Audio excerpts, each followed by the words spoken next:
This is Story Recapped. Today, I'm going to explain a drama horror film called The Other Lamb. Spoilers ahead. Watch out and take care. A woman dressed in a white gown calmly sinks into the dark and still water. In a secluded community, Salah and her sister Tamar watch the waterfalls when Salah surprises Tamar. The girls leave while laughing and make their way through mountain terrain to a cluster of wooden cabins they call home. There, the other women known as the sisters and wives are doing chores while singing peacefully. As the women manage their food and supply, they all worship the group's lone male leader, the shepherd. During dinner, the daughters, wearing blue dresses, are lined on one side of the table, and the wives, wearing red, are seated in front of the daughters. When the shepherd is done eating, he chooses one of the wives to receive his grace. Every night, the daughters sleep separately from their mothers and pray to the shepherd as their god. The following morning, the shepherd presides over his teachings among the women. He reminds them of their fate as his wives and how he sacrificed himself for them by providing everything they needed. Now wearing white dresses, the women admire him as he speaks, but Salah seems to be drawn by her own thoughts. The shepherd then soaks his fingers into the goat's blood and marks the women's faces as they continue to praise him. Some women are crying in joy as they feel grateful for shepherd's blessings. A little while later, Salah and Tamar are left alone in the woods. Salah perceives the shepherd from a distance and asks Tamar to head into their cabin, leaving Salah alone with him. As shepherd and Salah walk together, the shepherd mentions her not listening to his sermon, which Salah becomes defensive of. She then smiles, realizing that he's only teasing her. The shepherd compliments her beauty as he twists his fingers into her loose hair. Salah then asks him to tell her a story of her mother, but the shepherd refuses. Instead, he leans for a kiss, but stops himself. He tells her to let the wives rebraid her hair before leaving. While alone, Salah cherishes their moment, believing that she will soon be his wife. Back in the cabin, while Salah and Tabitha, one of her sisters, are doing their chores, Eloise, one of the wives, blissfully shares her experience with the shepherd last night. This makes Salah jealous as Eloise recently came to the group and is almost the same age as her, yet she is already a wife. Tabitha warns her for talking badly towards the wives, ensuing in a fight between them. Tabitha's mother comes in and settles the argument by ordering Salah to bring the leftovers into the hut, where the impure and sinned women reside.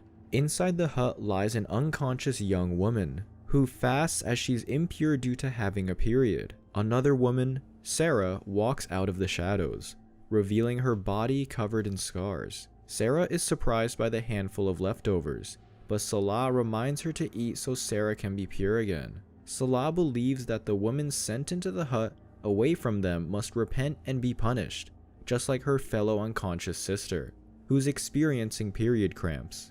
According to the shepherd, what they're enduring is a punishment for Eve's sin, but Sarah warns Salah to be prepared when her time comes, as she will no longer be special to him anymore. Salah is visibly disturbed by Sarah's comments about her and her mother. Outside, Salah kicks stones to release her frustration. Later that night, Adriel, the pregnant wife, puts her daughter Lily to sleep in the daughter's room. Lily insists on hearing a story, but Adriel reminds her that only the shepherd can tell stories. While everyone is sleeping, Salah appears to acquire an unhealthy obsession with the shepherd, as she observes him from the window. From the window in his cabin, the shepherd stares at Salah when suddenly Eloise appears. The two watch Salah intently while the shepherd sticks his fingers into Eloise's mouth. The following day, while some wives bathe the shepherd, the older wives bathe their daughters. The shepherd assigns Salah to help a sheep give birth. Despite the advice she receives on how to do it, Salah is still overwhelmed by the task. Amid the landscape, Salah is alone with the flock of sheep. While waiting for the pregnant sheep to give birth, Salah falls asleep. When she wakes up, she finds the dying sheep with its newborn lamb. Her thoughts are interrupted when she discovers that she's finally having her period. That evening, Salah hides in one of the cabins to check if the blood is still there that night. When she sees blood, she wipes herself with wool and screams in frustration. Back at their cabin, Salah tells Tamar that a wild dog got into one of the lambs, but in her mind, she sees a vision of herself stabbing the lamb. When the wives find out that the sheep died, they bring her to the church, and the shepherd forgives her. Still, Salah mourns for what happened, believing she's impure. One night, while everyone's sleeping, Salah overhears a police officer telling the shepherd that they must leave the woods or else he will be arrested. The next day, the shepherd announces that they must all travel in search of another Eden. He then falls on his back and the women run to his aid. Confused, Salah remains in her position. Then, the shepherd smiles and laughs with the women, who carry him on their shoulders. Everyone looks forward to their journey to a new home, yet Salah remains confused. Her thoughts only grow dimmer when the shepherd strokes her neck, a gesture he does when interested in someone. Later on, Shepherd finds Salah alone in the woods. Salah is saddened about leaving their home, but the shepherd encourages her to be strong for her younger sisters. Before leaving home, the women sing a chant as if saying goodbye to the land. The group walks while carrying their clothes and bringing their flock of sheep. They travel by foot, stopping now and then to rest and eat. When they come upon abandoned houses along the way, Salah asks the shepherd why they can't just live in one of them, but the shepherd responds that broken people created the place.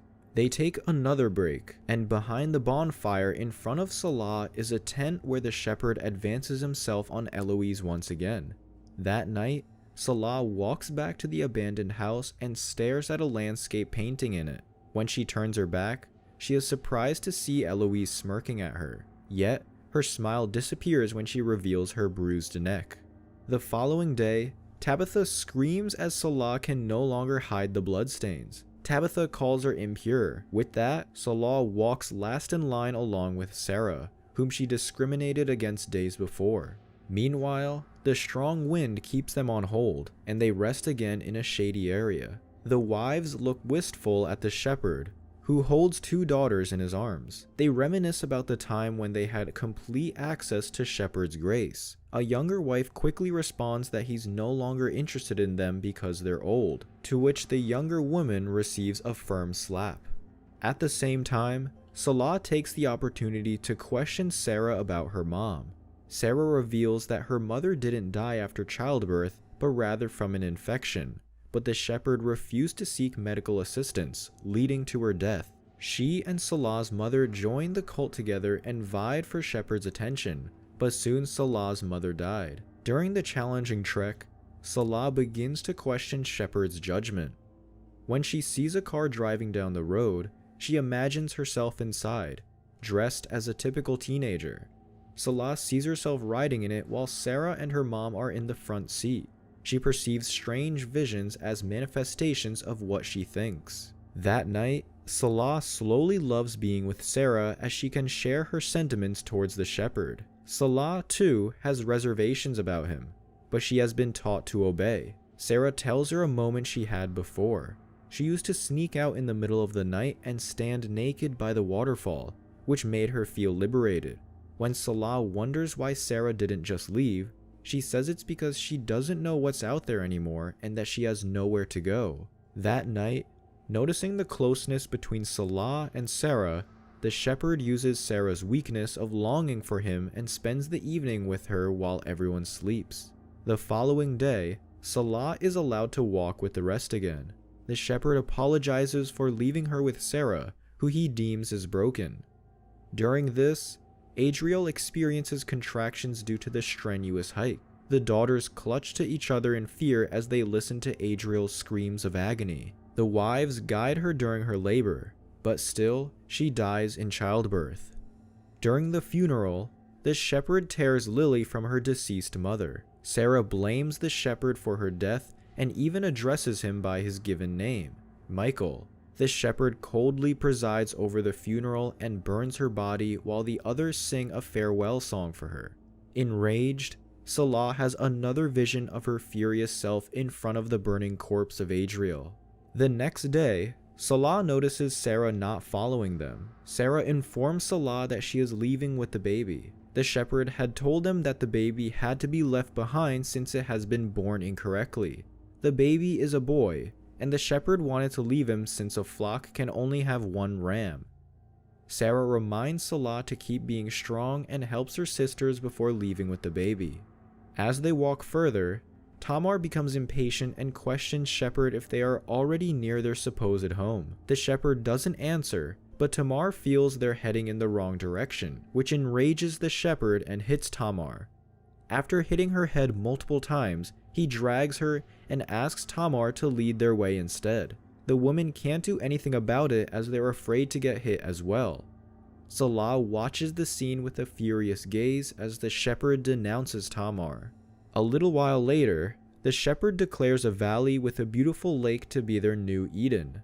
The voyage has shaken the sisters' faith, but the shepherd baptizes everyone, which appears to be an act of cleansing and demonstrating his control over them. The first young woman tells them that she feels different again, but when it's Salah's turn, he keeps her underwater longer than others. While underwater, Salah envisions herself drowning in a crimson water while dressed in flowing white garments with the other woman. She is reminded of all her anger before the shepherd pulls her up again. That evening, the shepherd summons Salah to his tent, but Tamar tells her not to go. They've all grown to loathe the shepherd for abandoning his pregnant wife, but Salah continues to attend because she knows she must obey. Inside the tent, the shepherd commands her to unbraid herself and compliments her beauty for looking like her mother. He takes control of her and puts 2 fingers in her mouth so she can't scream. When he's done, Salah remains still, gazing up and trying to figure out what she's doing here. Her strange visions start to show again as her anger flares. She daydreams about the sisters murdering the shepherd by devouring him into pieces. That night, Salah disobeys his rules by telling a story that she learned from Sarah as if she's trying to awaken their mind that they deserve so much better. Salah tells them the story of a naked woman in front of the waterfalls, which shows her where to go and be free.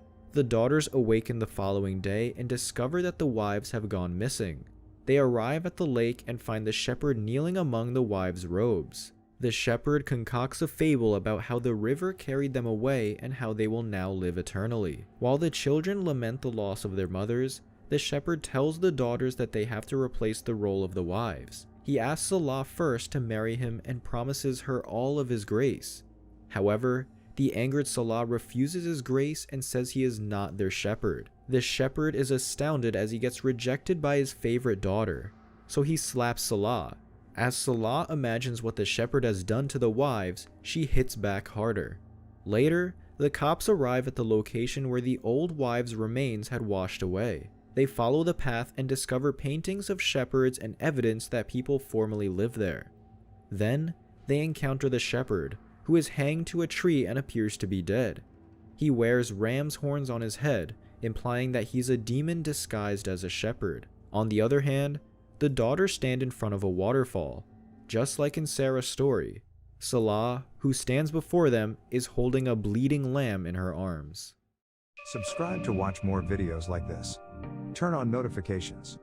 And leave a like, it really helps the channel out. Thank you for watching.